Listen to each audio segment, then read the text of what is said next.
Hi ನಮಸ್ತೆ ಸ್ನೇಹಿತರೆ. ನಾನು ನಿಮ್ಮ ಪ್ರೀತಿಯ ಪುಟ್ಟ ಕಲಾವಿದ ಮಣಿ ಮೊಯ್ದೊಳಲು ಮಾತಾಡ್ತಾ ಇದ್ದೀನಿ. ನಾನು ಶಿವಮೊಗ್ಗ ಡಿಸ್ಟಿಕ್ನವನು. ಸ್ನೇಹಿತರೆ, ಏನಪ್ಪ ಇವತ್ತು ವಿಡಿಯೋ ಮಾಡ್ತಿರೋ ವಿಷಯ ಅಂತಂದರೆ, ನೀವು ರೀಸೆಂಟಾಗಿ ನೋಡ್ತಿರ್ತಕ್ಕಂಥ ಸೋಷಿಯಲ್ ಮೀಡಿಯಾದಲ್ಲಿ ಆಲ್ರೆಡಿ ನೀವೆಲ್ಲ ನೋಡ್ತಾ ಇದ್ದೀರಾ. ನಮ್ಮ ಸೂರ್ಯಣ್ಣ ಅವರು ಸಿನಿಮಾ ಚಿತ್ರೀಕರಣ ಮಾಡೋ ಟೈಮಲ್ಲಿ ಯಾರೋ ಕಿಡಿಗೇಡಿಗಳು ಬಂದು ಅಲ್ಲಿ ಅವ್ರನ್ನ ಅಟ್ಯಾಕ್ ಮಾಡ್ತಾರೆ. ಇಲ್ಲಿ ಸಿನಿಮಾ ಚಿತ್ರೀಕರಣ ಮಾಡಬಾರ್ದು, ಇದು ನಮ್ಮ ಜಾಗ ಅಂತ ಅವ್ರ ಮೇಲೆ ದಬ್ಬಾಳಿಕೆ ಮಾಡಿ ಅಲ್ಲಿಂದ ಅವ್ರನ್ನ ಎತ್ಕೊಂಡು ಹೋಗ್ತಾರೆ. ಆದರೆ ಅವರು ಏನು ಮಾತಾಡದೆ ಶಾಂತವಾಗಿರ್ತಾರೆ. ಅದಾದಮೇಲೆ ಅಲ್ಲೇ ಸ್ಥಳದಲ್ಲಿರ್ತಕ್ಕಂಥ ನಮ್ಮ ಹೀರೋಯಿನ್ ಮೇಡಮ್ ಸಹ ಮಾತಾಡಿದಾಗ ಅವ್ರ ಮೇಲೆ ಇವರು ದಬ್ಬಾಳಿಕೆ ಮಾಡೋದಕ್ಕೆ ಹೋದಾಗ ಇವರು ಎದೆ ಕೊಟ್ಕೊಂಡು ನಿಲ್ತಾರೆ.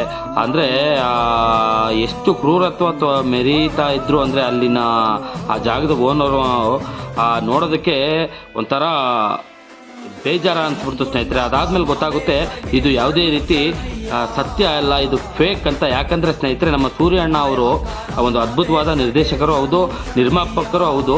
ಅದಾದಮೇಲೆ ಪ್ರಮೋಷನ್ಗೋಸ್ಕರ ಯಾವ ರೀತಿ ಬೀದಿಗಿಳಿದ್ದಾರೆ ನೋಡಿ. ಈ ನಮ್ಮ ಕನ್ನಡ ಸಿನಿಮಾಗಳಿಗೋಸ್ಕರ ತುಂಬ ಡಯಟ್ ಮಾಡಿ ಸಿಕ್ಸ್ ಪ್ಯಾಕ್ ಮಾಡಿಕೊಂಡು ತುಂಬ ಬಟ್ ಆ ಒಂದು ವಿಡಿಯೋ ತುಂಬ ವೈರಲ್ ಆಯಿತು ಸ್ನೇಹಿತರೆ. ಆ ಟೀಸರಲ್ಲಿ ನೋಡಿದ್ದೀವಿ ನಾವು, ಈಗಾಗಲೇ ನೋಡಿದ್ದೀವಿ. ಟೀಸರಲ್ಲಿ ನಮ್ಮ ಸೂರ್ಯಣ್ಣ ತುಂಬ ಅಂದರೆ ತುಂಬ ಅದ್ಭುತವಾಗಿ ಒಂದು ಈ ಸಿನಿಮಾನ ಚಿತ್ರೀಕರಣ ಮಾಡಿದ್ದಾರೆ ಸ್ನೇಹಿತರೆ. ದಯವಿಟ್ಟು ಈ ಸಿನಿಮಾಗೆ ಎಲ್ಲರೂ ಸಪೋರ್ಟ್ ಮಾಡಿ ಅಂತ ಕೇಳ್ಕೊಳ್ತಾ ಇದ್ದೀನಿ. ಯಾಕಂದರೆ ನನಗೂ ತುಂಬ ಫೋನ್ಗಳು ಬಂತು, ಏನು ಸೂರ್ಯಣ್ಣಂಗೆ ಈ ಥರ ಸಮಸ್ಯೆ ಆಯ್ತಲ್ಲ ಅಂತ. ತುಂಬ ಅದ್ಭುತವಾದ ಕಲಾವಿದರುಗಳು ಅಲ್ಲಿ ಹೋಗಿ ಅಭಿನಯ ಮಾಡಿ ಅವ್ರಿಗೆ ಸಪೋರ್ಟ್ ಮಾಡಿದ್ದಾರೆ.